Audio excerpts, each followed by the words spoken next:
Bless me, Father, for I have sinned.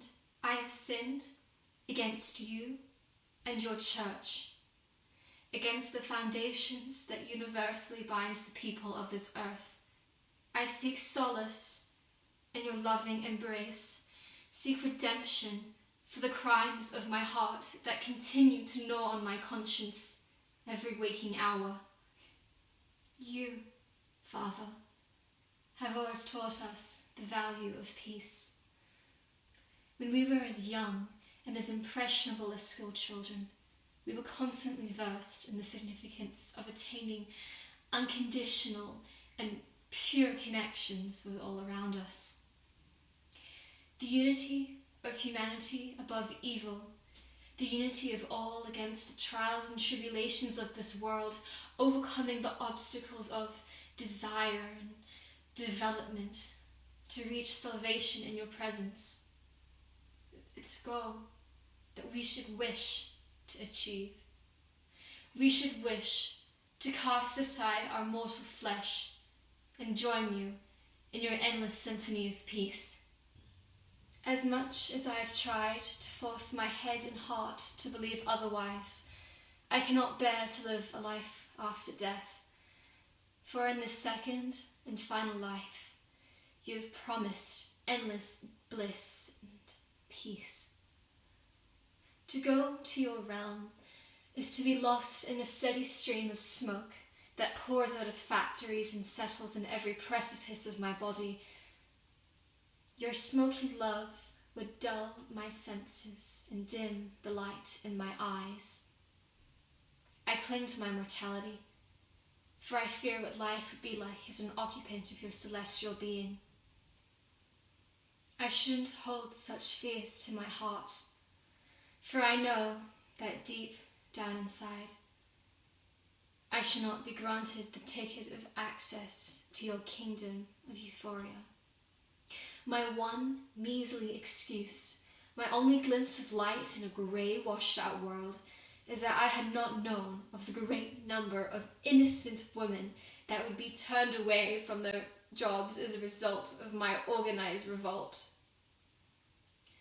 I truly believed that the involvement of unions would improve the lives of those for the better, cleansing the world of its hopelessness, despair, and hatred. Through the lens of my eyes, riddled with the disease of naivety, I clung on to the messages of faith and love that you had instilled within me. After a life full of suffering and heartlessness, I had credence that my time for compassion and contentment had arrived. To rally for the betterment of all humans was to promote the essence of your will. But in my attempts at peace, I had only succeeded in fueling hatred, hopelessness, and destitution within the hearts of my fellow workers. But you, Father, had known that this growing movement was doomed from the very second that the idea had sparked in my phosphorus-doused head. You knew that if left unchecked, we would be tossed into the furnace of fire, left to endure the weeping and gnashing of teeth. This indifference, this apathy begs the question: do you truly care for us, for the salvation of humanity's sins, for the growing corruption of our souls? Are you a caring God? A God of mercy, compassion, love, and moral righteousness? Do you leave an imprint on this world, or whisper words of guidance within our conscience? Does your power stretch beyond the lengths of time and space, influencing any or all that it encounters? Or do you even have any power at all? You must have had power, for in the beginning, was the Word, and the Word was with God, and the Word was God. The Word is all-encompassing, an endless stream of sweet music whose symphony shapes the very course of events within the lives of our greatest leaders to lowly, inconsequential, underappreciated workers. Its influential chords maintain the purity of our souls in accordance with your will, its presence so substantial that it weaves its way through our lives like leaves in the wind.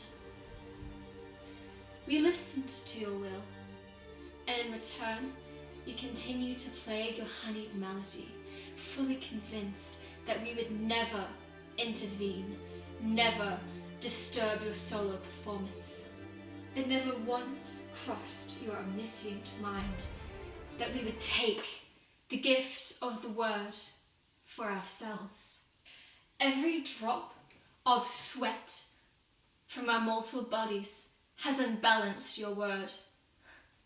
Once candied and sweet, the Word has been broken down by our salty blend of sweat and tears. Our existence, our very efforts to achieve happiness have left us fighting at every turn, and with that vengeance in our hearts has shifted the balance of power between man and God. Your Word has been diluted by our cacophony of desires, wants, and needs, the sickly sweet syrup of your oppression cleansed. The chains on the audience seats of your concerts have been unlocked, and with that, our freedom.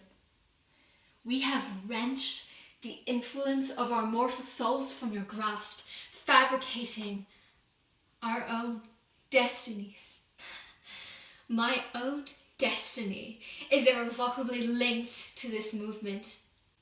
To believe in the power of the many over the few, to believe in shattering the shackles of those who claim to be in authority because of their wealth, shall provide better sustenance for my soul over your half-hearted attempts at peace. You, Father, are nothing but a con artist, promising tantalizing tales of endless happiness and peace and following your will. Humanity has become trapped in your beguiling myths, unable to recognize that it is not in your power to deliver such a monumental promise. I choose to content my soul through advocating for equal wealth, living standards, love, and opportunities through any expressive means possible, although your Bible forbids me from causing harm and unrest. I will defy the wishes of God, for they are mere wishes and nothing more. He is but a faceless phantom, drifting and wailing in the attic above, as irrelevant and as immaterial as the thin strand of life that threatens to snap in the wind every time we set foot in our hazardous place of work.